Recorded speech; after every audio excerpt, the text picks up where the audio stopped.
Hello everyone, welcome back to learning session. This is Rupali, and if you are preparing for DRA exam, then do watch this video till end because this video is going to be very helpful for all of you who are preparing for exams. अगर आपने अभी तक DRA course को enrol नहीं किया है आपने क्या करना है, एंड्रॉइड एप्लीकेशन को गूगल प्ले स्टोर से डाउनलोड करना है जिसका नाम है IIBF learning centre app. And if you are iOS user then you have to download my institute app and use the organisation code which is GEGKT.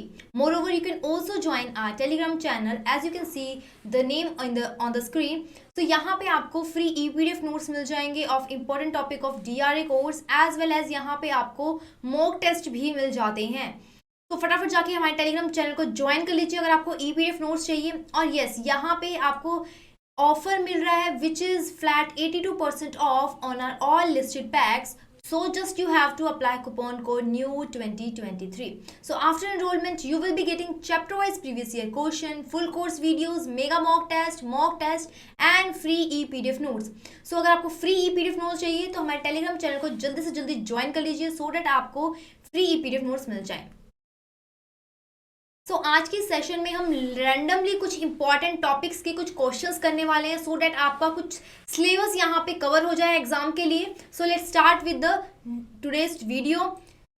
So here is the first question, a date recovery agent can. अब यहाँ पे date recovery agent जो date recovery agent होता है, आपको यहाँ से term से क्लियर हो रहा है, ठीक है, कि डेट रिकवरी एजेंट होता क्या है, ठीक है, वो क्या काम करता है. So options are collect dues on behalf of the principal.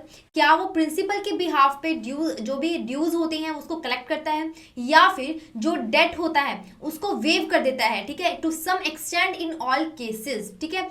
Next option है reduce the rate of charge to date. अब जो भी डेट है, ठीक है, उसका जो रेट यहाँ पे जो चार्ज लगाया गया है, ठीक है, चार्ज रेट ऑफ चार्ज है वो कम कर देता है, या फिर जो रिकवरी करवानी होती है उसको पोस्टपोन कर देता है.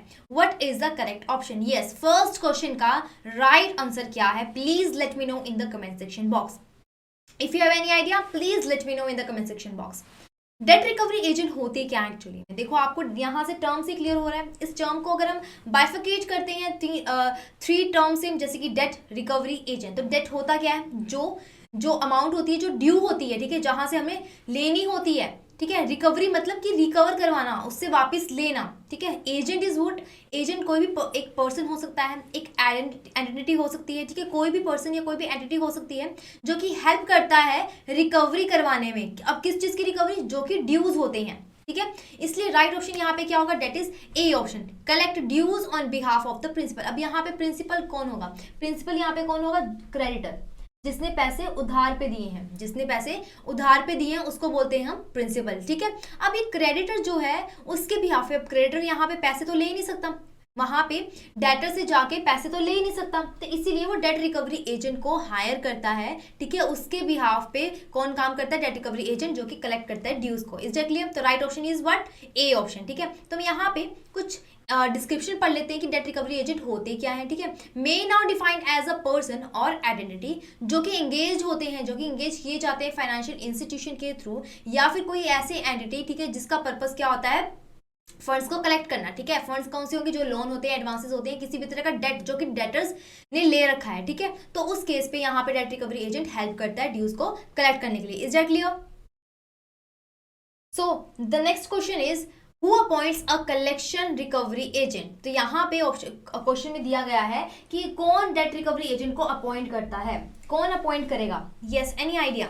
डेट रिकवरी एजेंट को अपॉइंट कौन करता है? Reserve bank of India, respective bank, security and board of India, security and exchange board of India, Indian institute of banking and finance. क्या होगा इसका राइट आंसर? देखो क्या होता है, जो भी कोई DRA होता है, ठीक है, जो भी कोई DRA होता है उस केस में अब उसको अपॉइंट कौन करेगा? जो भी बैंक वहां से रिकवरी करवाना चाहता है, ठीक है. अब ये मान लीजिए लेट्स सपोज यहाँ पे SBI है, लेट्स सपोज SBI है, इसने अपने ड्यूज को कलेक्ट करवाना है, तो SBI अपना खुद का एक एजेंट यहाँ पे अपॉइंट करेगा, ठीक है. सिमिलरली अब यहाँ पे PNB बैंक है, ठीक है, लेट्स सपोज यहाँ पे PNB बैंक है, इसने अपना अलग से DRA अपना अलग से अपॉइंट करवाना है, ठीक है. तो ये भी क्या है? अलग से इसको अपॉइंट करेगा. तो रिस्पेक्टिव बैंक मतलब जिसको नीड होगी वही बैंक यहाँ पे अपने अपने हिसाब से रिकवरी एजेंट को अपॉइंट करते हैं.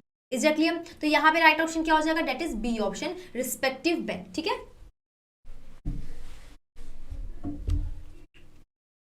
So the right answer is respective bank.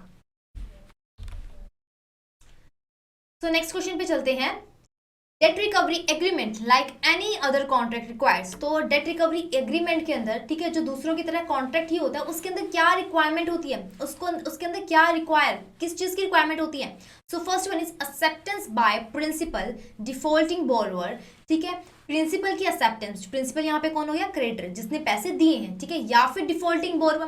क्या डिफॉल्टिंग बोरोवर और एक्सेप्टेंस ऑफ प्रिंसिपल के बीच में एग्रीमेंट होना चाहिए, या फिर एक्सेप्टेंस बाय प्रिंसिपल या फिर एजेंट, या फिर acceptance by the defaulting borrower या फिर एजेंट, या फिर डी ऑप्शन क्या कह रहा है, acceptance by the principal, defaulting borrower या फिर एजेंट. क्या इन तीनों के बीच में होनी चाहिए? Yes, any idea? फटाफट से मुझे बता दे क्या होगा इसका right answer. Any idea? Date recovery agreement जो है वो किस किस के बीच में होनी चाहिए, like any other contract requires. So यहाँ पे एग्रीमेंट जो होगा वो किसके बीच में होगा, प्रिंसिपल जो कि क्रेडिटर होगा. ठीक है, और डिफॉल्टिंग बोरोवर के बीच में होगा कि हम दोनों यहाँ पे, मतलब कि प्रिंसिपल क्या कह रहा है कि मैं यहाँ पे डेट रिकवरी एजेंट भेज रहा हूँ, ठीक है, जो कि आपसे रिकवर करवाएगा. Is that clear? ठीक है, डेट रिकवरी एग्रीमेंट में क्या होगा, एक्सेप्टेंस बाय द प्रिंसिपल और डिफॉल्टिंग बोरोवर, मतलब इन दोनों से ही एक्सेप्टेंस मिलनी चाहिए. ठीक है, तो राइट ऑप्शन यहाँ पे क्या हो जाएगा, that is A option. Right, that is A option. So let's move to the next question. The next question says the term customer has been defined in. अब यहाँ पे कस्टमर जो है वो कौन से एक्ट के अंदर डिफाइन किया गया है? Is it in RBI act, banking regulation act, negotiable instruments act, या फिर PMLA, मतलब कि प्रिवेंशन मनी लॉन्ड्रिंग एक्ट 2005 के अंदर इसको कंसीडर किया गया है. क्या होगा इसका राइट आंसर? फटाफट से मुझे बता दे कमेंट बॉक्स में. Is it A, B, C और D? Okay, I am waiting for your answer. बहुत बेसिक क्वेश्चन है. अगर आपने मेरी कंसेप्चुअल वीडियोस को गो थ्रू किया है तो यहाँ पे मैं अच्छे से करवा चुकी हूँ. वहाँ पे मैं अच्छे से करवा चुकी हूँ कि टर्म जो कस्टमर्स हैं उनको, जो कस्टमर्स हैं वो कौन कौन से हो सकते हैं. ठीक है, कोई भी इंडिविजुअल हो सकता है, कोई माइनर हो सकता है, ठीक है, कोई भी हो सकता है, ब्लाइंड पर्सन हो सकता है, इलिटरेट पर्सन हो सकता है. ठीक है, तो कस्टमर कोई भी हो सकते हैं. यहाँ पे कंपनी हो सकती है, सोल प्रोप्राइटरशिप हो सकता है. ठीक है, तो ये सारे के सारे कस्टमर के अंदर डिफाइन किए गए हैं, लेकिन ये कस्टमर कौन से एक्ट के अंदर डिफाइन किया गया है. ठीक है, तो यहाँ पे राइट ऑप्शन क्या होगा, यहाँ पे राइट ऑप्शन क्या होगा, that is PMLA. That is PMLA, prevention money laundering act. तो इसकी डिस्क्रिप्शन पढ़ लेते हैं हम क्या होती है. तो customer is defined in PMLA. PMLA क्या होती है, प्रिवेंशन मनी लॉन्ड्रिंग. ये हम फर्दर डिस्कशन करेंगे. आई होप आपको ये ऑलरेडी पता होगा अगर आपने मेरी कोई भी कंसेप्चुअल वीडियो से गो थ्रू किया है. ठीक है, तो KYC अंदर, तो KYC जो है वो PMLA के अंदर ही आता है. KYC is what, no your customer, कि आप अपने कस्टमर को कितना जानते हो. ठीक है, आपको पता होगा कि जब कोई किसी भी बैंक में अकाउंट ओपन करवाने जाते हो, ठीक है, कोई भी सर्विसेज लेने जाते हो, तो उससे पहले आपकी KYC होती है. ठीक है, आपको KYC रिक्वायरमेंट्स फुलफिल करनी होती है, तभी जाके वो आगे प्रोसीजर शुरू होता है. ठीक है, तो जो KYC है वो PMLA एक्ट के अंदर आता है. ठीक है, and then for the purpose of the KYC norm, a customer is defined as a person जो कि एंगेज्ड होता है फाइनेंशियल ट्रांजेक्शन के अंदर या किसी भी तरह की एक्टिविटीज के अंदर with reporting entity, including a person on whose behalf the person who is engage in the transaction और एक्टिविटीज एक्टिंग. तो एक ऐसा पर्सन जो कि कोई भी इस टाइप का काम कर रहा है जो कि फाइनेंशियल रिलेटेड हो. ठीक है, जो फाइनेंशियल ट्रांजेक्शन के रिलेटेड होता है उसको कस्टमर बोला गया है. ठीक है, अभी कस्टमर जो है वो किसके अंदर इंक्लूड होगा, PMLA के अंदर इंक्लूड होता है. Is that clear? So let's move to the next question. Which of the following are principal function या functions of banks? तो यहाँ पे कौन सा ऐसा ऑप्शन है जो कि प्रिंसिपल फंक्शन है बैंक्स का? यस, एनी आइडिया कि बैंक्स का प्राइमरी फंक्शन क्या है? आई होप आपको पता होगा कि बैंक्स क्या क्या फंक्शंस परफॉर्म करते हैं. ठीक है, जो प्राइमरी फंक्शन है, ठीक है, जो बेसिक फंक्शन है किसी भी बैंक को जब हम ओपन करते हैं. ठीक है, अगर आप लेट्स सपोज कि अगर आप कोई भी बैंक ओपन करना चाहते हो, ठीक है, आप बैंक ओपन करना चाहते हो, तो आप सबसे पहले प्राइमरी, ठीक है, प्रिंसिपल फंक्शन ही इंक्लूड करोगे. तो वो प्रिंसिपल फंक्शंस कौन से होते हैं? देखो आजकल क्या है, डिजिटल ट्रांजेक्शंस भी हो रही है. ठीक है, नेफ्ट की, RTGS की भी फैसिलिटीज कोई कोई दे रहे हैं, लेकिन ये क्या है, सेकेंडरी फंक्शंस में इंक्लूड होता है. ठीक है, सेकेंडरी फंक्शंस में इंक्लूड होता है. लेकिन हम बात करेंगे प्रिंसिपल फंक्शंस के बारे में. तो प्रिंसिपल फंक्शंस में क्या क्या इंक्लूड होता है? Yes, any idea? Accepting deposit, ये डिपॉजिट को एक्सेप्ट करना, लोन्स को ग्रांट करना, एडवांसेस जो भी होते हैं उसको ग्रांट करना और प्रोवाइड करवाना जिसको भी नीड होती है, या इन्वेस्ट करना, या फिर both A and B. Yes, what is the correct option? Is it A, B, C or D? Yes, any idea? Is it A, B, C or D? तो राइट ऑप्शन क्या होगा यहाँ पे, both A and B, both A and B, ठीक है। यहाँ पे both A and B कैसे होगा, जो इन्वेस्टिंग होगा, हम इन्वेस्ट कर रहे हैं, इन्वेस्ट तो तभी करेंगे जब हमारे पास बहुत ज्यादा प्रॉफिट होगा, ठीक है, जब उसके पास प्राइमरी फंक्शन के अलावा और भी कई सारे फंक्शंस इंक्लूड हो जाते हैं, ठीक है। तो इन्वेस्टिंग जो होगा वो प्राइमरी सेकेंडरी फंक्शन के अंदर आता है, लेकिन एक्सेप्टिंग करना, देखो बैंक जब भी ओपन होता है तो उसका मेन पर्पज क्या होता है कि हम आपके डिपॉजिट को एक्सेप्ट कर रहे हैं और उसी डिपॉजिट से हम लोन और एडवांस को ग्रांट करते हैं आगे जाके, ठीक है। तो ये प्राइमरी फंक्शंस हैं, ठीक है। तो हम यहाँ पे डिस्क्रिप्शन में देख लेते हैं कि कौन कौन से प्राइमरी फंक्शंस होते हैं। तो first one is accepting deposits, granting loan and advances, overdraft देना, कैश क्रेडिट देना या ट्रांसफर ऑफ फंड्स। ऑटोमेटिकली क्या होता है, देखो बेसिकली क्या होता है, जो भी बैंक्स होते हैं वो क्या करते हैं, एटीएम्स क्या आपको कार्ड देते हैं, ठीक है, डेबिट कार्ड प्रोवाइड करते हैं, क्रेडिट कार्ड प्रोवाइड करते हैं। वो किस लिए देते हैं, ताकि आप ट्रांसफर कर सको अपने फंड्स को, ठीक है। तो यहाँ पे जो इसका राइट ऑप्शन है that is accepting deposit and granting loan and advances, ठीक है।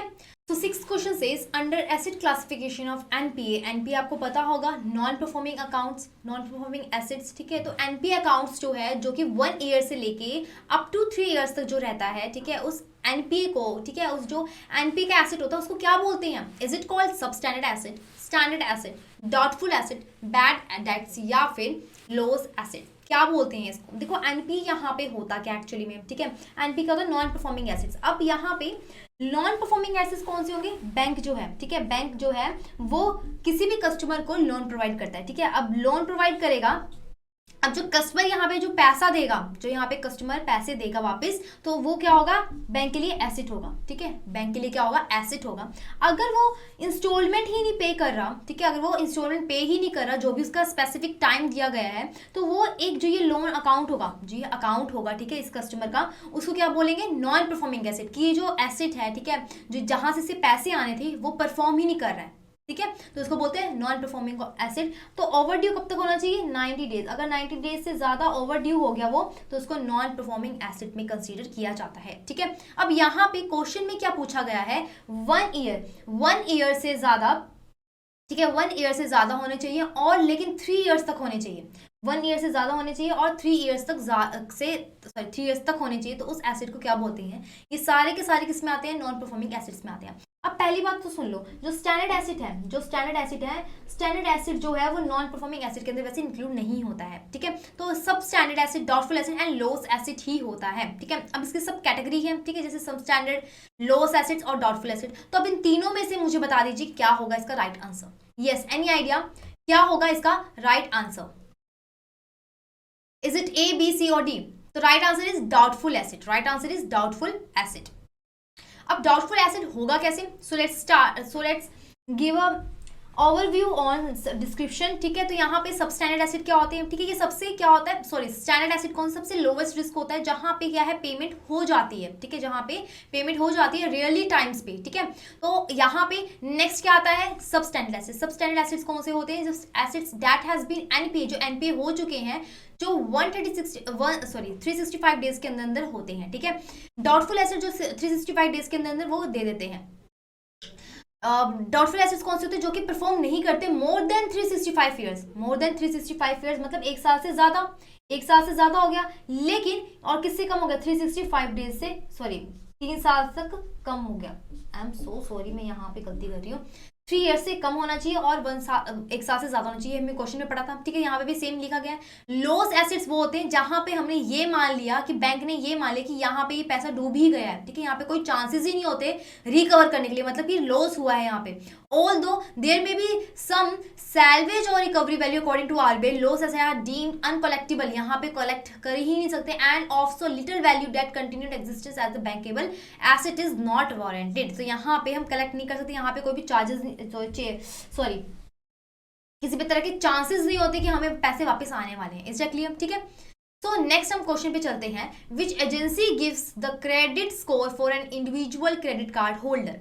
आपको ये पता होगा, आप रेगुलरली क्रेडिट कार्ड को यूज करते हो, आप क्रेडिट कार्ड को होल्डर हो, तो अब कौन सी ऐसी एजेंसीज हैं जो क्रेडिट कार्ड होल्डर को क्रेडिट स्कोर प्रोवाइड करती है, कौन सी ऐसी एजेंसी है, ठीक है। अगर आपके स्कोर बहुत ज्यादा अच्छे होते हैं, ठीक है, या बहुत ज्यादा कम हो जाते हैं, तो ये कौन डिसाइड करता है, ये कौन डिसाइड करता है, इज इट सिरसिल, सेबी या सिबिल या फिर आरबीआई?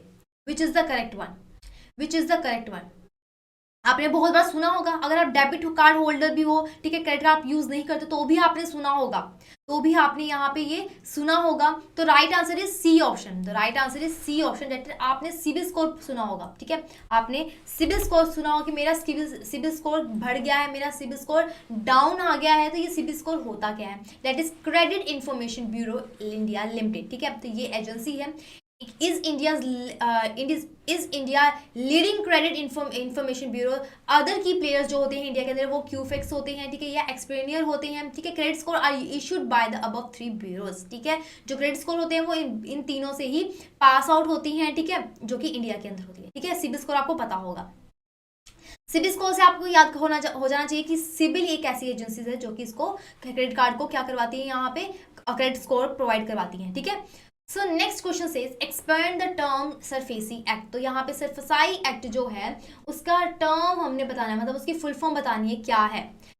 आपको यहाँ से पढ़ के पता लग रहा होगा कि क्या इसका ऑप्शन, क्या इसका राइट ऑप्शन है, securitisation and reconstruction of financial asset and enforcement of social interest, securitization and reconstruction of financial asset and enactment of security interest, या securitization and reconstruction of ferry asset and enforcement of security interest, या फिर securitization and regeneration of financial asset and enforcement of security interest, या फिर securitisation and reconstruction of financial asset and enforcement of security interest. बहुत easy question है, बहुत basic question है, आपको पता होना चाहिए, आपको पता होना चाहिए। देखो अब अगर मैं आपको सरफेसाई एक्ट बता दूं कि होता क्या है, तो आप कोई भी देखो क्या होता है, मान लीजिए कोई भी एक बैंक है, ठीक है, कोई भी एक बैंक है, अब किसी भी कस्टमर ने उसको पैसे वापस नहीं किए, ठीक है, किसी भी कस्टमर ने उसको पैसे वापस नहीं किए, तो सरफेसाई एक्ट के अंडर जाके, अब देखो बार बार तो वो बैंक इसके पास जा नहीं सकता, इसके बैंक के पास ऑलरेडी बहुत ज़्यादा काम होते हैं, तो उनका काम तो ये है नहीं कि वो कस्टमर के पास जाके बोले कि मुझे पैसे वापस दे दीजिए, मुझे पैसे वापस दे दीजिए रिकवर करवाने के लिए। तो इसीलिए वो क्या करता है, वो एक एजेंट हायर करता है, ठीक है, सरफेसाई एक्ट के अंदर जाके वो क्या करता है, आई एम सो सॉरी, यहाँ पे स्पेलिंग गलत है, सो इग्नोर दैट, ठीक है। तो यहाँ पे सरफेसाई एक्ट के अंदर जाके क्या करेगा, वो अपनी रिकंस्ट्रक्शन करवाएगा फाइनेंशियल एसेट की। अब रिकंस्ट्रक्शन कैसे करवाएगा, एआरसी के पास जाके, एसेट रिकंस्ट्रक्शन कंपनी होती है, ठीक है, इंडिया के अंदर बहुत सारी कंपनीज हैं ऐसी। तो यहाँ पे जाके वो क्या बोलेगा कि मेरी हेल्प कर दीजिए, इस कस्टमर से क्या करवा दीजिए, मेरे रिकवर करवा दीजिए पैसे, ठीक है। तो यहाँ पे टर्म एंड कंडीशंस होती है बैंक की कि मैं आपको आपके शेयर्स खरीद लूंगा, ठीक है, जो भी प्रॉफिट होगा मैं आपको दे दूंगा, ठीक है, यहाँ पे आपको मैं शेयर्स ले लूंगा, ठीक है, इसको प्रॉफिट बैंक को मिल जाएगा। और जो इसके डीड होते हैं, अब देखो यहाँ पे लोन तो दिया है इसको, उसके अगेंस्ट यहाँ पे उसके पास डॉक्यूमेंट्स होते हैं या कोई भी सिक्योरिटी यहाँ पे रखी होती है, तो वो सिक्योरिटी किसके पास दे देगा, एआरसी के पास दे देगा, ठीक है। तो एआरसी के पास पूरा हक होता है कि उस सिक्योरिटी को, वैल्यूएबल सिक्योरिटी को उसको सेल आउट भी कर सकता है, ठीक है, अगर उस कस्टमर ने उसको पैसे नहीं दिए तो। अब सारी जितनी भी रिस्पॉन्सिबिलिटी होती है वो एआरसी के पास आ जाती है, ना कि बैंक के पास आ जाती है, ठीक है। तो सरफेसाई इसको बोलते हैं। तो राइट ऑप्शन यहाँ पे क्या होता है, please let me know. Yes, right option is what, E option, ठीक है, राइट आंसर इस क्या है, E option, securitisation and reconstruction of financial asset, जो भी फाइनेंशियल एसेट है उसकी सिक्योराइजेशन करिए, रिकंस्ट्रक्शन करवाना, और इन्फोर्समेंट ऑफ सिक्योरिटी इंटरेस्ट, ठीक है, ये ऑलरेडी मैं आपको बता चुकी हूँ। तो हम कुछ इसकी डिस्क्रिप्शन पढ़ लेते हैं, ठीक है। तो एक इंटरेस्ट एक्ट है, तो ये एक ऐसा एक्ट है 2002 के अंदर फॉर्मुलेट हुआ था, ठीक है, with the intent to empower banks to recover. तो पहले देखो क्या होता था, 2002 से पहले बैंक के पास ऐसे कोई पावर्स नहीं थे, ठीक है, उनसे पहले उनके पास कोई पावर्स नहीं थे कि अगर उनका पैसा डूब भी जाए तो उनके हाथ में कुछ भी नहीं था कि वो रिकवर करवा लें। लेकिन 2002 के बाद यहाँ पे एक एक्ट आया जिसको बोलते हैं सरफेसाई एक्ट, ठीक है। अब यहाँ पे उनको पावर मिल जाती है, उनको पावर मिल जाती है कि वो रिकवर कर सकते हैं जो भी नॉन परफॉर्मिंग एसेट है without the intervention of a court. तो ये कोर्ट भी अंदर जाने की कोई जरूरत नहीं होती, बस एआरसी के साथ उनको टाई अप करना होता है, वहां से अपने वो जितने भी एनपीए वहां से वो रिकवर करवा सकते हैं। Is that okay? तो नेक्स्ट क्वेश्चन पे चलते हैं। Which asset generate continuous income and repayments as when they fall due? तो यहाँ पे कौन सा एक एसेट है, देखो एनपीए के अंदर कौन सा एक एसेट है, ठीक है। अब यहाँ पे ऐसा एसेट जो कि रीपेमेंट्स कॉन्टिन्यूस इनकम उनको होती रहती है बैंक्स को, ठीक है, रीपेमेंट कर देते हैं वापस वो जब भी उनको रिक्वायरमेंट होती है, जब भी जैसी में डेट आ जाती है तभी वो रीपेमेंट कर देते हैं। तो कौन सा एक एसेट है, standard asset, non standard asset, over due या डाउटफुल? क्या होगा इसका right option? Yes, any idea क्या होगा इसका right answer? Please let me no. Please let me no in the comment section box. Is it standard asset, non standard? तो यहाँ पे राइट ऑप्शन क्या होगा, डेट इज स्टैंडर्ड एसेट। अगर आपको याद हो, मैंने करवाया था आपको ऊपर वाले क्वेश्चंस में कि स्टैंडर्ड एसेट कौन सा होता है जो नॉन परफॉर्मिंग एसेट में वैसे इंक्लूड नहीं किया जाता, जो नॉन परफॉर्मिंग मतलब कि वो परफॉर्म कर रहा है, एक्चुअली में वो रीपेमेंट्स कर रहा है, ठीक है। जो बैंक्स हैं उनको कॉन्टिन्यूअस पेमेंट्स हो रही है, ठीक है, इनकम आ रही है। तो right answer is what, A option, ठीक है। तो let's go with 10th question. In which phase of money laundering involves physical disposal of proceeds of criminal activity? तो यहाँ पे ऐसा कौन सा फेज है मनी लॉन्ड्रिंग के अंदर जिसके अंदर जो फिजिकल डिस्पोजल होती है क्रिमिनल एक्टिविटी से, जहां से पैसा आया उसको डिस्पोज ऑफ कर देना। तो कौन सा ऐसा स्टेज है? आइडेंटिफिकेशन, प्लेसमेंट, लेयरिंग या फिर इंटीग्रेशन? क्या है इसका right option? Yes, which is the correct one? तो सबसे पहले मैं आपको बता दूं कि मनी लॉन्ड्रिंग होता क्या है। अब आपको लॉन्ड्रिंग पता होगा कि आपके घर में जब भी कपड़े धुलते तो उसको क्या बोलते हैं, लॉन्ड्री, मतलब कि उसको साफ करना, ठीक है। Money laundering is what, similarly यहाँ पे भी ऐसा ही होगा, मतलब कि ब्लैक मनी को कन्वर्ट करना किसके अंदर, व्हाइट मनी के अंदर, ठीक है। ब्लैक मनी आपको ऑलरेडी पता होगा, मुझे समझाने की जरूरत नहीं है कि ब्लैक मनी होती क्या है। जहाँ वो ऐसा सोर्स जो कि इलीगल है, वहां से जो पैसा आता है, वहां से जो पैसा जनरेट हो रहा है उसको बोलते हैं ब्लैक मनी। अब इकोनॉमी में इसको व्हाइट मनी कैसे बनाएं, तो इसके भी कुछ स्टेजेस होते हैं, जैसे कि प्लेसमेंट, लेयरिंग एंड इंटीग्रेशन, ठीक है। तो अब ये प्लेसमेंट, लेयरिंग एंड इंटीग्रेशन सबका अपना अलग अलग काम होता है, ठीक है। तो यहाँ पे मैं आपको डायग्राम के थ्रू बता देती हूँ कि इसका मतलब क्या है। प्लेसमेंट का मतलब क्या होता है, ठीक है। फर्स्ट जो इसका स्टेज रहता है दैट इज प्लेसमेंट। तो यहाँ पे प्लेसमेंट में क्या होगा, जो भी आपके पास अमाउंट होगा, ठीक है, जो भी आपके पास अमाउंट होगा, मान लीजिए आपके पास 10 लाख रुपए हैं, तो 10 लाख रुपए आप अलग अलग बैंक्स में आप ट्रांसफर कर दोगे छोटे छोटे अमाउंट में, ठीक है। Dirty money integrates into financial system, आप फाइनेंशियल सिस्टम के अंदर आप डालना शुरू कर दोगे, ठीक है। जो भी फाइनेंशियल इंस्टीट्यूट्स हैं, ठीक है, उसके अंदर आप छोटे छोटे अमाउंट्स में आप वहां पे इन्वेस्ट करना शुरू कर दोगे, ठीक है। आप डिपॉजिट करवाना शुरू कर दोगे। अब आप काफी सारे डिपॉजिट्स करवा दोगे, ठीक है, काफी सारे डिपॉजिट्स करवा दोगे, ठीक है। उसका पैसा वहां जा रहा है, उसका पैसा वहां जा रहा है, तो उसको बोलते हैं लेयरिंग। मतलब एक दूसरे से ऊपर ऊपर लेयरिंग कर देना। लेयरिंग कैसे हो जाएगी, अब ये जो पैसा यहाँ पे गया, अब ये जो पैसा गया इसको भी आगे आपने ट्रांसफर कर दिया, ठीक है, इसको भी आगे हमने यहाँ पे ट्रांसफर कर दिया, इसको भी आगे यहाँ पे ट्रांसफर कर दिया। तो यहाँ पे ओरिजिन वो जो पैसा है उसका ओरिजिन को ढूंढना बहुत ज्यादा मुश्किल हो जाता है, तो उसको बोलते हैं लेयरिंग, ठीक है। The process of moving illegal funds through financial accounts to hide their origin. तो यहाँ पे ओरिजिन को यहाँ पे हाइड करते हैं कि वो पैसा आया कहाँ से था, ठीक है। तो इसी तरह से जब वो ओरिजिन को हाइड करते हैं, उसके बाद वो क्या करते हैं, काफ़ी सारे प्रोसेस के बाद वो क्या करता है, लग्जरी एसेट्स या फिर रियल इस्टेट्स वगैरह में इन्वेस्टमेंट करना शुरू कर देता है, ठीक है, ताकि वो वाइट मनी लगे, ठीक है, ताकि वो वाइट मनी लगे। तो आप मुझे ये बता दीजिए इसका राइट ऑप्शन यहाँ पे क्या होगा। आई एम गेसिंग आपको अब क्लियर हो गया होगा कि प्लेसमेंट, लेयरिंग एंड इंटीग्रेशन में फ़र्क क्या होता है, ठीक है। तो राइट ऑप्शन यहाँ पे क्या है, डेट इज प्लेसमेंट, ठीक है। फिजिकल डिस्पोज ऑफ करते हैं यहाँ पे जो भी क्रिमिनल एक्टिविटी से जो पैसा आया है, ठीक है। तो नेक्स्ट क्वेश्चन पे चलते हैं, that is 11th। What is the objective of no your customer, ठीक है। क्या ऑब्जेक्टिव है केवाईसी की?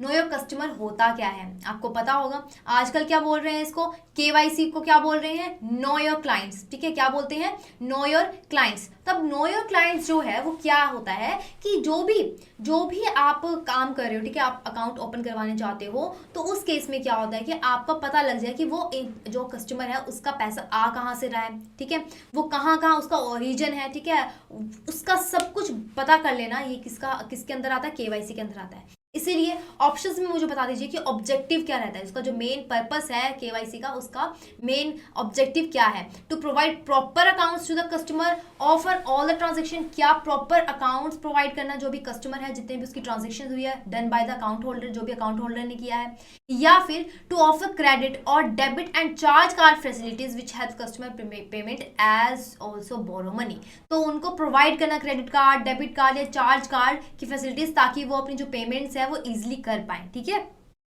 नेक्स्ट ऑप्शन क्या कह रहा है, to provide the bank being used intentionally और unintentionally by criminal elements for money laundering और टेररिस्ट फाइनेंसिंग एक्टिविटी। तो यहाँ पे प्रिवेंट करता है कि जो भी इंटेंशनली या फिर इनइंटेंशनली क्रिमिनल एक्टिविटी से जो पैसा आ रहा है उसको बंद करना, ठीक है, उसको पता लगा देना, ठीक है। तो नेक्स्ट यहाँ पे ऑप्शन क्या कह रहा है, to ascertain financial position and credit worthiness of the person, banks obtain information from other banks which they are maintaining account. तो यहाँ पे फाइनेंशियल पोजीशन को पता लगाना, क्रेडिट वर्थीनेस का पता लगाना पर्सन के, ठीक है, उसकी इंफॉर्मेशन पता लगानी कि वो कैसे कैसे मेंटेन कर रहा है, उसके पास कितने पैसे आ रहे हैं. तो क्या होगा इसका right option? No your customer का ऑब्जेक्टिव क्या है? Yes, any idea, any idea क्या होगा इसका राइट ऑप्शन? केवाईसी किस लिए बना गया है? केवाईसी का मेन ऑब्जेक्टिव क्या है? Any idea, any one of you? Yes, तो राइट ऑप्शन यहाँ पे क्या होगा? That is C option. यहाँ पे क्या होगा? That is C option. C option कैसे होगा? देखो केवाईसी जो है वो पीएमएलए के अंदर आता है, that is prevention of money laundering. तो मनी लॉन्ड्रिंग के अंदर क्या है? जो भी ब्लैक मनी है उसको व्हाइट मनी को कन्वर्ट करना, ठीक है. तो अब यहाँ पे कैसे पता लगेगा कि केवाईसी मनी लॉन्ड्रिंग के अंदर ब्लैक मनी कौन सी है, व्हाइट मनी कौन सी है? तो ये कैसे पता लगेगा? ये केवाईसी के थ्रू ही पता लगेगा. केवाईसी के थ्रू मतलब कैसे पता लगेगा? कि जो भी कस्टमर है उसने जो भी अकाउंट ओपन करवाया है वहां से हमें पता चल जाता है कि वो जो उसका ओरिजिन है वो क्या क्रिमिनल बैकग्राउंड से है या फिर इलीगल सोर्सेज से आ रहा है, ठीक है. तो यहाँ पे C option is the correct one,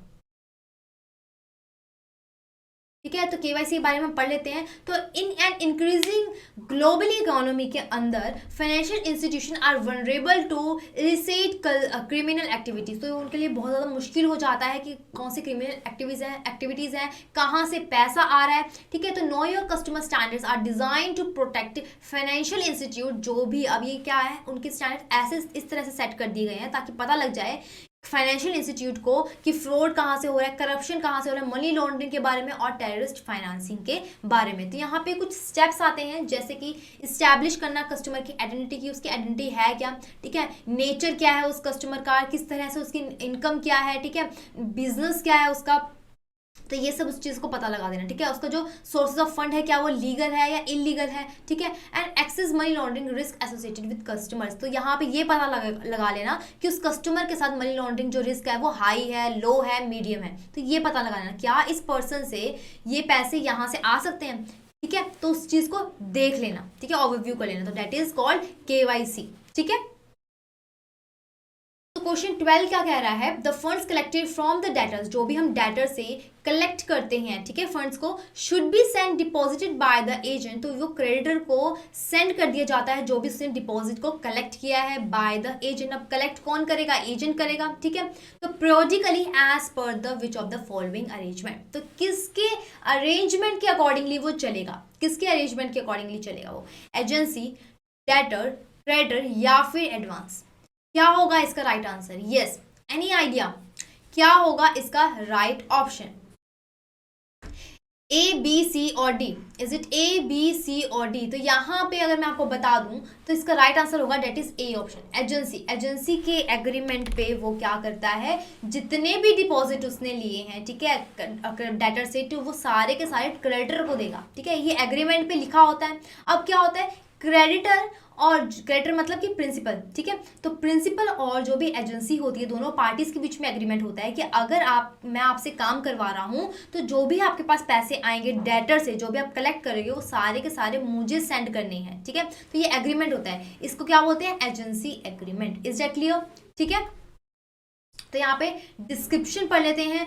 तो statement of collection remitted should also be sent along with the remittance, preferably in duplicate and copy acknowledged by the bank, be kept on record by the agent. तो Chronicle order में अगर हम देखें तो future reference होती है यहाँ पे. तो यहाँ पे ये बोला गया है कि जो भी प्रिंसिपल है वो सारे के सारे यहाँ पे एग्रीमेंट में जो भी बात की गई है तो वो सारे के सारे रेमिटेंस करेगा, ठीक है, जो भी उसने कलेक्ट किए गए हैं, ठीक है.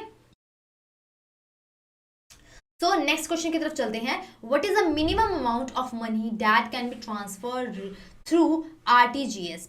आरटीजीएस के थ्रू जो भी मनी ट्रांसफर होता है उसका मिनिमम अमाउंट यहाँ पे क्या है?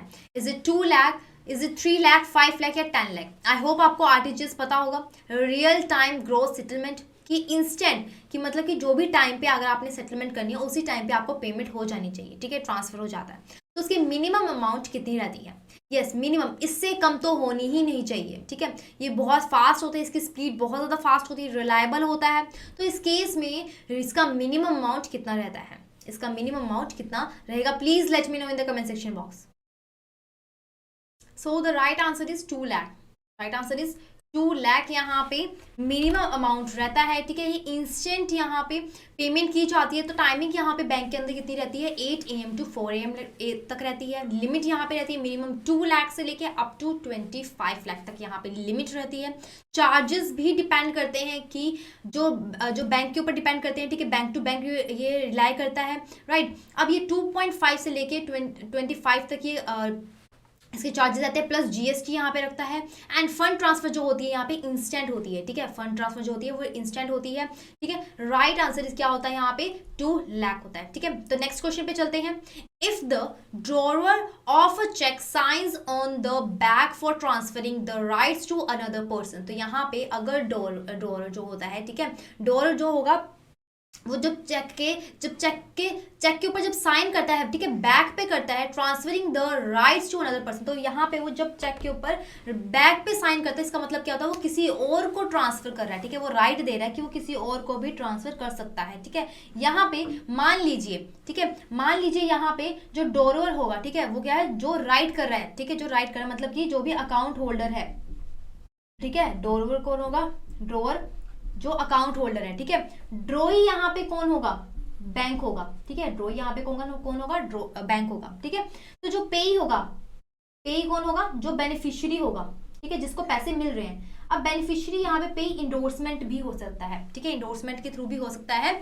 अब यहाँ पे बेनिफिशियरी जो होगा वो इंडोर्समेंट के थ्रू उसको, मतलब कि मान लीजिए जो अकाउंट होल्डर है वो ए है, ठीक है, अकाउंट होल्डर ए है, और पेई जो है वो बी है, ठीक है, जो पेई है वो बी है। तो ए ने बी को पैसे देने थे, लेकिन बी कह रहा है कि मैं आप सीधा के सीधा चेक सी को दे दीजिए, ठीक है, सी को दे दीजिए। तो ए जो है वो सी, यहाँ के सी का नाम लिख देगा चेक के ऊपर। तो उसको क्या बोलते हैं, उसको क्या बोलते हैं, is it called crossing, acceptance, endorsement या मटेरियल चेंज, क्या बोलते हैं उसको। बहुत ज्यादा इजी क्वेश्चन है, यस, एनी आइडिया, बहुत ज्यादा इजी क्वेश्चन है। तो राइट आंसर इज इंडोर्समेंट, ठीक है। राइट आंसर इज इंडोर्समेंट, मतलब कि आप एक ऐसी आप राइट ट्रांसफर करवा रहे हो किसी दूसरे पर्सन को, ठीक है। बहुत ज्यादा बेसिक क्वेश्चन था ये, जो कि आपको पता होगा, आप डेली लाइफ में भी इस चीज को आप यूज करते हो, ठीक है। तो राइट आंसर क्या है, endorsement. So the next question says use of abusive language in recovery process by recovery agent is. अब यहाँ पे कोई भी किसी भी तरह की अब्यूजिव लैंग्वेज जब यूज करता है रिकवरी एजेंट, तो वो कहाँ पे, मतलब क्या वो परमिसिबल है, क्या वो प्रोहिबिटेड है, किस किस के अंदर परमिसिबल है, तो वो चीज हम ऑप्शंस में देखते हैं कौन सा इसमें करेक्ट है, ठीक है। Option permissible in India and also USA, क्या ये परमिसिबल है, मतलब कि इसको परमिशन दी गई है इंडिया के अंदर और यूएसए के अंदर कि आप अब्यूजिव लैंग्वेज यूज कर सकते हो जब भी कोई भी DRA, date recovery agent recovery process करता है, ठीक है। तो बी ऑप्शन क्या कह रहा है, prohibited in India and also USA, तो ये इंडिया के अंदर भी प्रोहिबिटेड है और यूएसए के अंदर भी प्रोहिबिटेड है, क्या ये ऑप्शन सही है। या फिर सी ऑप्शन क्या कह रहा है, prohibited in USA but permissible in India, कि ये यूएसए के अंदर प्रोहिबिटेड है बट इंडिया के अंदर परमिसिबल है, मतलब कि इंडिया के अंदर इसको परमिशन दी हुई है कि आप रिकवरी प्रोसेस के थ्रू, ठीक है, आप जब भी आप रिकवरी प्रोसेस करते हो, ठीक है, उसके टाइम पे आप अब्यूजिव लैंग्वेज अगर रिक्वायर होती है, नीड होती है, तो आप कर सकते हो। या फिर डी ऑप्शन क्या कह रहा है, permissible in India, USA, UK, ठीक है। तो राइट आंसर क्या होगा यहाँ पे, फटाफट से बता दीजिए, राइट आंसर क्या होगा यहाँ पे, that is B option, that is B option, prohibited in India और यूएसए के अंदर भी प्रोहिबिटेड होता है, ठीक है। B option is the correct one. I hope आपको यहाँ तक क्लियर हो गए होंगे मेरे सारे answer. If you have any query then you can comment in the chat box, अगर आपने अभी तक डीआरए कोर्स को परचेज नहीं किया है तो जाके जल्दी से जाके हमारे कोर्स को परचेज कर लीजिए। तो यहाँ पे ऑफर चल रहा है flat 82% off on our all listed packs, just you have to apply coupon code new 2023. So after enrollment you will be getting chapter wise previous year question, full course videos and mega mock test and free e-pdf notes. So अगर आपको free e-pdf notes चाहिए तो आप हमारे Telegram channel को join कर लीजिए, जिसमें आपको इंपॉर्टेंट टॉपिक्स के फ्री e-pdf notes यहाँ पे प्रोवाइड किए जाएंगे। तो इसकी जो क्वेश्चन वीडियोस की इसकी e-pdf notes है वो भी आपको दे दी जाएगी, आपको टेलीग्राम पे शो हो जाएगी। तो लेट्स रिज्यूम द वीडियो। तो यहाँ पे 16th क्वेश्चन है, वो क्या कह रहा है, which skill is build on establishing a good report and winning the trust of the debtor. अब यहाँ पे ऐसा कौन सा स्किल है डीआरए के पास, ठीक है, डेट रिकवरी एजेंट के पास ऐसा कौन सा स्किल है जिससे वो डेटर का क्या है, दिल जीत लेता है, उसका ट्रस्ट जीत लेता है, ठीक है, एक अच्छा विश्वास बना लेता है, ठीक है। उस स्किल्स को क्या बोलते हैं, listening skills, persuasive skill, interpersonal skills या नेगोशिएशन स्किल्स, क्या बोलते हैं इसको? Yes, any idea, any one of you, any idea? तो जहां पे अपना डेटर कौन होते हैं, जो इसने पैसे, जहां से पैसे लेने हैं डीआरए रिकवर करवाने हैं। जो अगर डेटर मान जाता है, ठीक है, डेटर मान जाता है, उसको क्या बोलते हैं, परसुएसिव स्किल। डेटर कैसे मानेगा, जब डीआरए उसको परसुएट करेगा, ठीक है, उसको इन्फ्लुएंस करेगा, ठीक है, तो इन्फ्लुएंस और परसुएट करेगा, तो उसके अंदर क्या आ जाती है, परसुएसिव स्किल्स आ जाती हैं कि उसको हमने मना लिया है, उसका दिल जीत लिया कि हाँ आप रिकवरी कर दो हमारे जो भी कलेक्टिव जो भी ड्यूज हैं उस चीज की, ठीक है। So right answer is persuasive skill. तो नेक्स्ट क्वेश्चन पे चलते हैं। Next question says a vehicle loan is guaranteed against the security of. तो व्हीकल लोन जो है वो किस तरह की सिक्योरिटी के अगेंस्ट मिलता है? व्हीकल लोन जो है वो किस तरह की सिक्योरिटी के अगेंस्ट मिलता है? Is it plays of the vehicle finance, hypothecation of vehicle finance, mortgage of the vehicle finance, या फिर hypothecation of all asset of the borrower? क्या होगा इसका right answer? Yes, any idea? क्या जो व्हीकल है, ठीक है, क्या उस पर प्लेज की गई है, हाइपोथिकेशन की गई है, या फिर मॉर्गेज की गई है? यस। देखो 3 टाइप के बेसिक सिक्योरिटीज होते हैं, मोड ऑफ चार्जेस होते हैं, जैसे कि प्लेज, हाइपोथिकेशन और मॉर्गेज। तो इन तीनों में डिफरेंस क्या है, ये आपको मैं डिफ्रेंसिएशन कर देती हूँ। प्लेज जो है वो मूवेबल, प्लेज और जो हाइपोथिकेशन है, यहाँ पे मैं मेंशन कर देती हूँ, प्लेज एंड हाइपोथिकेशन जो है वो मूवेबल एसेट्स पे लगते हैं। किस पे लगेंगे? मूवेबल एसेट्स पे लगते हैं। लेकिन जो मॉर्गेज होगा वो इमूवेबल प्रॉपर्टीज पे लगता है, ठीक है, इमूवेबल एसेट्स पे लगता है, जैसे कि लैंड हो गया, बिल्डिंग होगी, शॉप्स हो गई है, ठीक है, जो अर्थ के साथ अटैच होते हैं। मूवेबल एसेट्स में क्या होती है, जिसकी पोसेशन होती है, ऑनरशिप होती है, वो किसके पास रहेगी? बैंक के पास रहती है, इसलिए इसको प्लेज बोलते हैं, ठीक है। अब यहाँ पे हाइपोथिकेशन में क्या है, जो पोसेशन होगी और जो ऑनरशिप होगा वो किसके पास रहेगा? कस्टमर के पास ही रहेगा, ठीक है, डेटर के पास ही रहेगा। लेकिन इस केस में भी पोसेशन और ऑनरशिप किसके पास रहती है? कस्टमर के पास ही रहती है। तो मेन आपको यहाँ पे डिफरेंस पता चल गया होगा। तो व्हीकल लोन किसके अंदर आता है? व्हीकल लोन क्या है, जैसे मान लीजिए ए ने कार ली है, ठीक है, ए ने क्या है, कार लिया, उसके ऊपर एक लोन लिया है, ठीक है, जो उसका पोसेशन होगा, पोसेशन और ऑनरशिप होगा, वो किसके पास जाएगा? ए के पास ही रहेगा। वो उसको चला भी सकता है, ठीक है, वो उसके अगेंस्ट कुछ भी कर सकता है, ठीक है, इसलिए इसके ऊपर क्या लगेगा? हाइपोथिकेशन लगेगा। उसके ऊपर क्या लगता है? हाइपोथिकेशन ही लगेगा। तो राइट आंसर यहाँ पे कौन सा होगा? यस, अब फटाफट से बता दीजिए क्या होगा इसका राइट आंसर। एनी आइडिया क्या होगा इसका right answer? That is B option, hypothecation of vehicle finance. जो भी फाइनेंस की गई है व्हीकल की, वो हाइपोथिकेशन ही सिक्योरिटी लगी गई है, ठीक है। तो हम यहाँ पे डिस्क्रिप्शन पढ़ लेते हैं इसकी क्या लिखी है। जो हाइपोथिकेशन है वो फसाई एक्ट 2002 के अंदर इंक्लूड करते हैं, सेक्शन 2 के अंदर, ठीक है। एक ये इस टाइप का चार्ज है जो कि मूवेबल एसेट्स पे लगता है। इसके अंदर जो पोसेशन होती है, जो ऑनरशिप होती है, ये ऑलरेडी मैं आपको बता चुकी हूँ, राइट, ये ऑलरेडी मैं आपको बता चुकी हूँ कि ये बोरोवर के पास रहती है, ठीक है। It can be defined as mortgage of movable property. तो ये अगर दोनों में डिफरेंस क्या है हाइपोथिकेशन और मूवेबल में, कि ये इमूवेबल प्रॉपर्टीज पे लगती है मॉर्गेज, ठीक है, मॉर्गेज किस पे लगती है? इमूवेबल पे लगती है, और जो हाइपोथिकेशन है वो मूवेबल पे लगती है, ठीक है। तो इन दोनों में यही डिफरेंस है, बाकी सब कुछ सेम है। बाकी सब कुछ सेम कैसा होगा? पोसेशन और ऑनरशिप किसके पास रहेगी? बोरोवर के पास ही रहती है। Is that clear? ठीक है। सो नेक्स्ट क्वेश्चन पे चलते हैं। The nature of charge created on immovable properties like land, buildings, while taking them as security to the advance granted by banks is known as. अब यहाँ पे भी क्या बोला गया है? अगर आपने मेरी लास्ट जो क्वेश्चन मैंने आपको करवाया, अगर आपने बहुत अच्छे से उसको समझा है, तो इसका जो आंसर है वो विद इन सेकेंड में आप दे सकते हो। तो कौन सा ऐसा चार्ज है जो कि इमूवेबल प्रॉपर्टीज पे लगता है, जैसे कि लैंड एंड बिल्डिंग। सो यहाँ पे एक चीज नोट कर लीजिए, लैंड और बिल्डिंग क्या है? इमूवेबल प्रॉपर्टीज है, ठीक है, जो कि अर्थ के साथ अटैच होती हैं। आपको मैं ऑलरेडी बता चुकी हूँ, जो अर्थ के साथ अटैच होती हैं प्रॉपर्टीज, जो एसेट्स अर्थ के साथ अटैच होती हैं, that is called immovable property. तो इस पे जो चार्ज लगता है वो क्या होता है? इसके ऊपर जो चार्ज लगता है उसको क्या बोलते हैं, मॉर्गेज ट्रांसफर। हाइपोथेकेशन तो ये होगा नहीं, क्योंकि हाइपोथेकेशन क्या है, मूवेबल प्रॉपर्टीज पे लगता है, ठीक है। ट्रांसफर भी नहीं कहते इसको, ठीक है। असाइनमेंट्स भी नहीं होगा, तो राइट ऑप्शन यहाँ पे क्या होगा, mortgage, that is called mortgage. मैं ऑलरेडी आपको बता चुकी हूँ, ठीक है। तो mortgage is the correct one, जहां पे उसकी ऑनरशिप और जो उसकी पोसेशन होती है वो किसके पास रहेगी, वो किसके पास रहती है, बोरोवर के पास ही रहती है। Is that okay? तो यहाँ पे हम पढ़ लेते हैं कि मॉर्गेज होता क्या है। तो एक इस तरह की ट्रांसफर होती है जिसके अंदर इंटरेस्ट इन अ, जिसके अंदर ट्रांसफर की जाती है इंटरेस्ट को in a property to secure payment, जहाँ पे इंटरेस्ट दिया जाता है, ठीक है।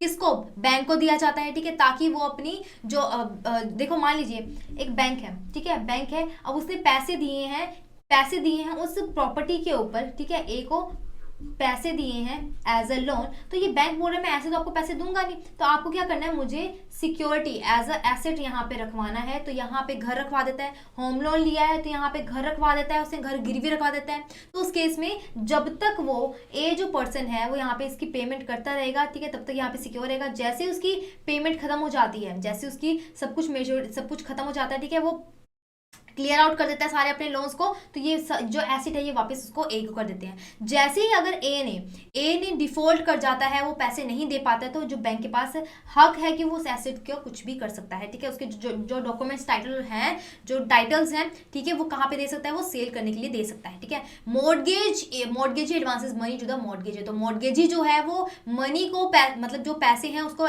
एज अ लोन प्रोवाइड करता है मॉर्गेजर को, ठीक है। मॉर्गेजी यहाँ पे क्या हो गया, बैंक हो गया, और मॉर्गेजर कौन हो गया यहाँ पे, होम सॉरी ए पर्सन हो गया जिसने पैसे लिए हैं, ठीक है, बोरोवर हो गया, right. So next question says how many schemes, ठीक है, कितनी स्कीम्स या फिर कितने प्रोडक्ट्स अवेलेबल हैं मुद्रा योजना के अंदर, कितने प्रोडक्ट्स अवेलेबल हैं मुद्रा योजना के अंदर। आई एम गेसिंग आपको मुद्रा योजना पता होगा, ठीक है, आई एम गेसिंग आपको मुद्रा योजना पता होगा। पीएम मुद्रा योजना, प्रधानमंत्री मुद्रा योजना आपको ऑलरेडी पता होगा। इज इट 2, 3 और 4 और 5? क्या होता है इसका right answer? Yes, any idea? Is it 2, 3 और 5?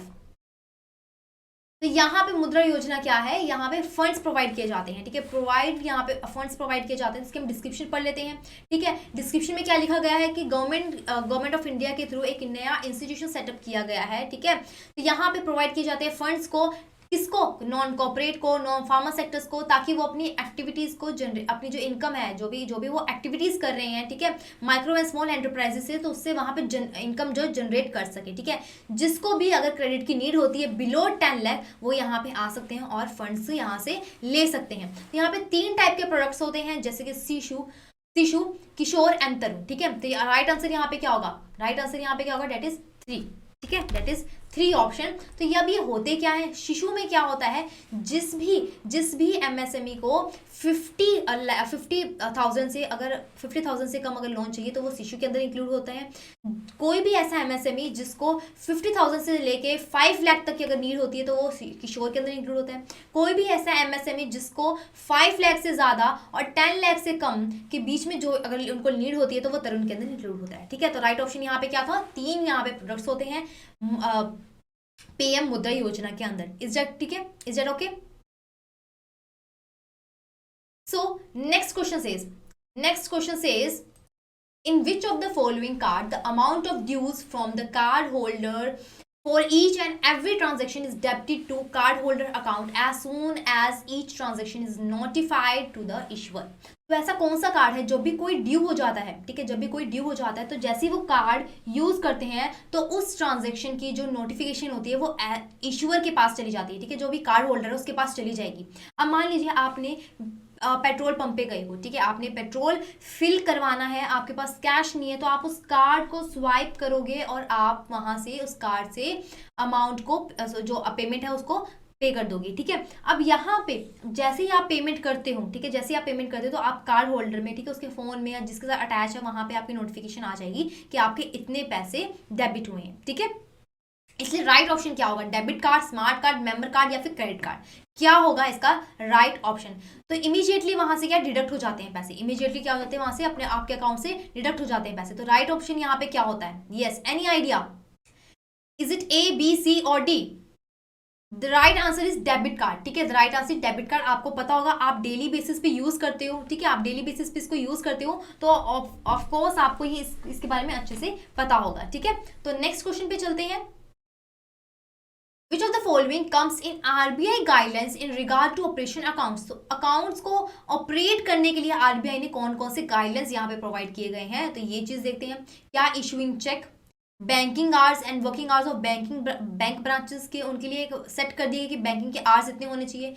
चेक इशू के बारे में उन्होंने कुछ गाइडलाइंस प्रोवाइड किए, या फिर fixing services charge by bank की इतने सर्विसेज चार्जेस आपने लेने ही लेने हैं, या acceptance of cash over the counter, ठीक है, कि आपने जो भी अगर काउंटर पे कोई भी कैश देने आता तो आपने उसको एक्सेप्ट करना ही करना है। कंप्लेन सजेशन बॉक्स, या फिर operation of accounts by old and incapacitated person, जो भी ऐसा पर्सन है, ठीक है, जो भी ऑपरेशन करवाना चाहता है, या ओल्ड पर्सन है, जैसे इलिटरेट पर्सन हो गया जिसने अकाउंट ओपन करवाना है, तो क्या उसके लिए भी आरबीआई ने गाइडलाइंस प्रोवाइड की हैं ऑपरेट करने के लिए अकाउंट्स को।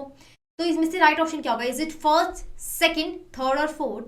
Is it first, second, fourth and fifth? Is it second, third, या फिर ऑल ऑफ दिस? क्या होगा इसका राइट ऑप्शन? फटाफट से क्विक यहाँ पे व्यू देके फटाफट से मुझे बता दीजिए। यस, फटाफट से बता दीजिए। Is it A, B, C और डी? इसको रीड आउट कर लीजिए और मुझे बता दीजिए इसका ऑप्शन राइट क्या होगा, राइट ऑप्शन क्या होगा। Yes, the right option is all of this. The right option is all of this. सारे के सारे यहाँ पे आरबीआई ने गाइडलाइंस प्रोवाइड किए गए हैं जब भी किसी अकाउंट का ऑपरेट किया जाता है, मतलब कि आप इशू भी चेक करवा सकते हो, ठीक है, आपकी बैंकिंग आवर्स भी यहाँ पे सेट किए गए हैं, सर्विसेज चार्जेस भी बैंक के सेट किए गए हैं कि आरबीआई ने, ठीक है, एक्सेप्टेंस यहाँ पे किए जाते हैं, ठीक है, ओवर द काउंटर, ठीक है, कैश को एक्सेप्ट किया जाता है डिपॉजिट के लिए ओवर काउंटर पे, ठीक है, कंप्लेन और सजेशन बॉक्स भी यहाँ पे प्रोवाइड किए गए हैं। और जो भी किसी पर्सन को अपना अकाउंट ऑपरेट करवाना है, किसी भी चीज़ की उनको जरूरत होती है, तो भी आरबीआई ने यहाँ पे गाइडलाइंस प्रोवाइड की गई है, ठीक है, इसलिए राइट ऑप्शन क्या होगा यहाँ पे? D option. तो नेक्स्ट क्वेश्चन पे चलते हैं। Banks in our country provide additional interest rate on retail domestic term deposit of. तो यहाँ पे रिटेल टर्म डिपॉजिट के ऊपर कुछ एडिशनल इंटरेस्ट रेट यहाँ पे लगाए गए हैं, तो वो कौन से हैं, किस किस के लिए लगाए गए हैं? मैरिड वुमेन पे, गवर्नमेंट एम्प्लॉयज पे, माइनर्स पे, या फिर सीनियर सिटीजन पे, स्टूडेंट पे, या ऑल रिटायरमेंट एम्प्लॉयज? क्या होगा इसका right option? Is it first, second और थर्ड, फोर्थ ओनली, या फिर सिक्स्थ ओनली? क्या होगा इसका? Yes, any idea? Additional interest rate किस पे लगाए गए हैं? यस, एडिशनल इंटरेस्ट रेट उनको मिलेगा। So the right answer is C option, that is fourth, ठीक है। फोर्थ यहाँ पे कौन सा होगा? सीनियर सिटीजन को यहाँ पे इंटरेस्ट रेट ज्यादा मिल जाता है, ठीक है, अगर वो टर्म डिपॉजिट करवाते हैं, ठीक है। तो नेक्स्ट क्वेश्चन की तरफ चलते हैं। That is loans up to which of the following can be settled through Lok Adalat. तो लोक अदालत में क्या होता है? देखो, अब कोर्ट में तो जा नहीं सकते हैं, अब अगर आपने रिकवरी करवानी है तो कोर्ट में तो बहुत ज़्यादा टाइम वेस्ट हो जाता है, ठीक है, बहुत सारे प्रोसीजर होते हैं, तो उस केस में क्या है, लोक अदालत में यहाँ पे आप रिकवरी करवा सकते हो। तो यहाँ पे कितने अमाउंट का लोन यहाँ पे सेंक्शन किया जाता है, यहाँ पे कितने अमाउंट का लोन ही सेटल होता है? इज इट 2 लाख, 5 लाख, 10 लाख, या फिर 20 लाख? अप टू, इससे ज्यादा लोन की सेटलमेंट नहीं होती है। कितने अमाउंट की लोन यहाँ पे सेटल होती है? 2 लाख तक की, 5 लाख तक की, 10 लाख तक की, या फिर 20 लाख तक की? क्या होगा इसका right option? Is it A, B, C और डी? लोक अदालत की बात की गई है, सिर्फ साई, ठीक है, लोक अदालत एंड डीआरटी, डीआरएटीज, तो ये सब क्या है? एक यहाँ पे एक ऐसा इस तरह से इंस्टीट्यूशन है जहाँ पे सेटलमेंट की जाती है, ठीक है, रिकवरी करवाई जाती है, ठीक है। तो the right answer is 20 lakh. The right answer is 20 lakh. तो यहाँ पे लोक अदालत में कितनी करवाई जाती है? 20 लाख करवाई जाती है, ठीक है। आई होप आपको ये सेशन अच्छा लगा होगा। यहाँ तक हम वाइंड अप करते हैं आज का सेशन। डीआरए कुछ रैंडमली हमने क्वेश्चंस किए हैं जो कि थोड़े इंपॉर्टेंट हैं, ठीक है, बेसिक एंड इंपॉर्टेंट क्वेश्चंस हैं।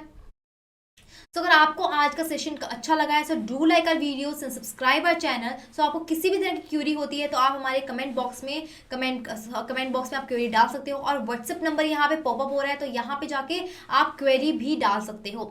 हमारी टीम आपको जल्दी से जल्दी रिवर्ट बैक करेगी। अभी तक अगर आपने हमारा कोर्स परचेज नहीं किया है, जल्दी से जाके एंड्रॉइड एप्लीकेशन को डाउनलोड कर लीजिए from Google Play Store, that is IIBF learning centre app. And if you are iOS user, then you have to download my Institute app and use the organization code which is GEGKT as you can see on the screen. And हमारा Telegram channel को join कर लीजिए, तो इसमें आपको important topics के free ईपीडीएफ notes आपको provide किए जाएंगे ऑफ डीआरए, और किसी भी तरह की अगर आपको क्वेरी रहती है तो आप यहाँ पे भी मैसेज कर सकते हो। और यहाँ पे न्यू ऑफर चल रहा है which is flat 82% off on our all packs, and just you have to apply coupon code new 2023. So after enrollment you will be getting chapter wise previous year question, full course videos, mega mock test and free e-pdf notes. So अगर आपको free e-pdf notes चाहिए तो just you have to join our telegram channel for new update and new notifications. Thank you so much and all the very best for your exams. तो आपको किसी भी तरह की क्वेरी है तो आप यहाँ पे व्हाट्सएप नंबर पे पॉपअप जो हो रहा है, ठीक है, आपको नंबर यहाँ पे पॉपअप हो जाएगा, तो वहाँ पे जाकर आप क्वेरी भी डाल सकते हो। तो thank you so much, do like a video, subscribe our channel and don't forget to press the bell notification icon. And यहाँ पे कंसेप्चुअल वीडियोस मैं आपको ऑलरेडी करवा चुकी हूँ, तो वो भी आप गो थ्रू कर सकते हो हमारे कोर्स को परचेस करके। Thank you so much, all the very best to all of